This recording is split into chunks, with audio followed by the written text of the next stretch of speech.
The US does not want China to succeed in any sector, but after becoming the world leader, China is now setting aims to become the space leader, and the US is not able to stop it. The US is trying to put forward plans to stop anti-satellite missiles in space, but China opposed it. The US says it wants to protect space, but in reality is trying to limit China. But will that be possible? Let's find out.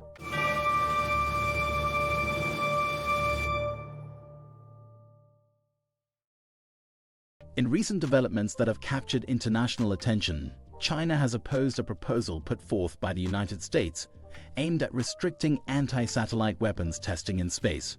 China has labeled this proposal as an attempt at false arms control, concealing underlying ambitions for military expansion. Adding a significant twist to the story, the European Union has declared its intention to back the US proposal by submitting a working paper to the United Nations.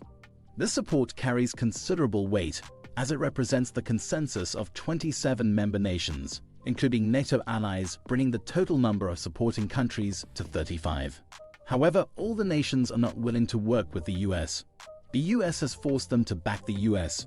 The situation is set to intensify with an upcoming UN Working Group meeting scheduled in Geneva, where the primary objective is to address the mounting challenges in space. It will deliberate on strategies to ensure safety in on-orbit activities.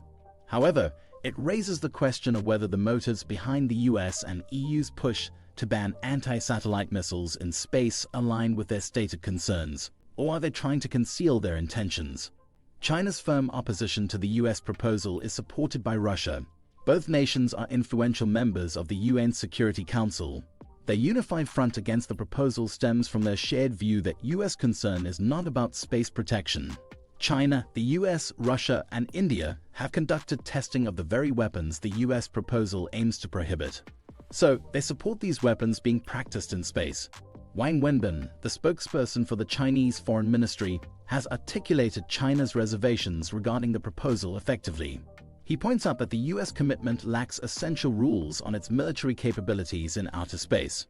Furthermore, he emphasizes how this commitment could potentially enable the US to seek military supremacy under the impression of arms control.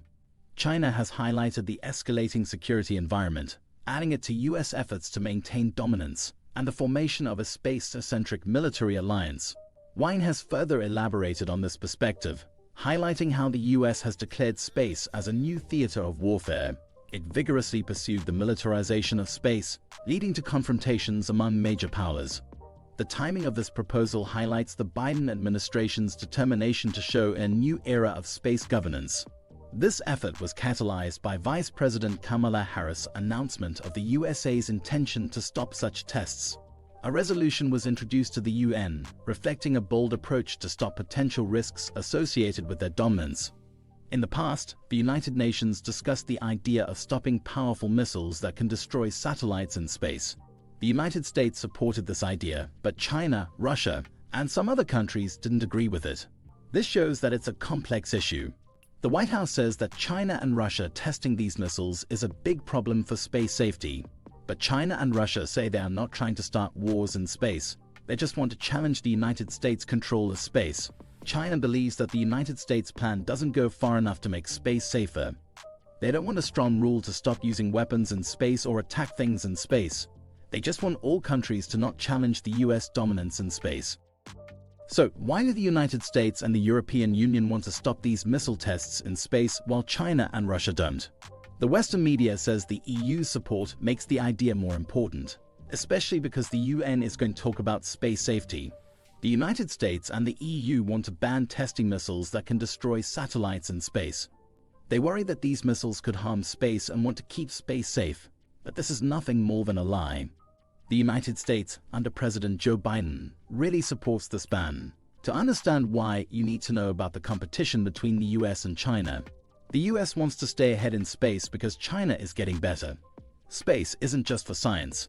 It's a place where being in control means being in charge. The US doesn't want to fall behind, so it's working to limit certain things in space, like testing these missiles. The US gets help from its friends, like the EU. China sees the US as trying to stop them from getting better in space. The US wants to keep its position as the best, even if it means stopping China. This competition isn't just about money or tech. It's about who's in charge in space, and it's a big deal. China and Russia don't like the US idea. They don't want the ban because they think it will provide the US with an edge to maintain space dominance. China says the US is using this idea to stop China's military power in space. The US talks about peace but wants to be in charge and make rules that affect China and make problems. What does China want? And can the US agree to what China wants in space? China wants a stronger rule that says no one can put weapons in space or attack things in space. They want everyone to talk and agree to make space peaceful and let countries get better in space without fighting. China advocates a more comprehensive solution involving a legally binding agreement that prohibits all weapons in space and the use of force against space objects. They call on all nations involved to negotiate and agree to such terms to ensure peace in space while allowing countries to improve their space capabilities through peaceful means. But what the US is planning to do is to stop other nations. It will create the rules that others will have to follow without asking for their consent. This case tells us about the US ill plans. Instead of working on itself to gain dominance in space, the US is trying to limit China. China is strong in space now, and even with the EU's help, the US might not be able to make all the rules. As China gets stronger, the US has to listen to what China wants. This makes people wonder if countries can work together to explore space without fighting. All nations should have the freedom to do whatever they want as long as they are not doing something illegal. If rules are to be made, then they should be made with everyone's consent. The US can't act like a king to decide whatever it wants. And China has stood against the US. The experts say that China does not allow the US to do things without asking for its permission. And this tells us how strong China is in space. Do you think the US should stop covering its real intentions from people? Why does the US not work on itself instead of limiting China? Does competing make things better, or does it make problems in the race to be the best? Let us know in the comment section. Who do you support? If you like the video, make sure to press the like button and subscribe to China Aid to get more videos like this.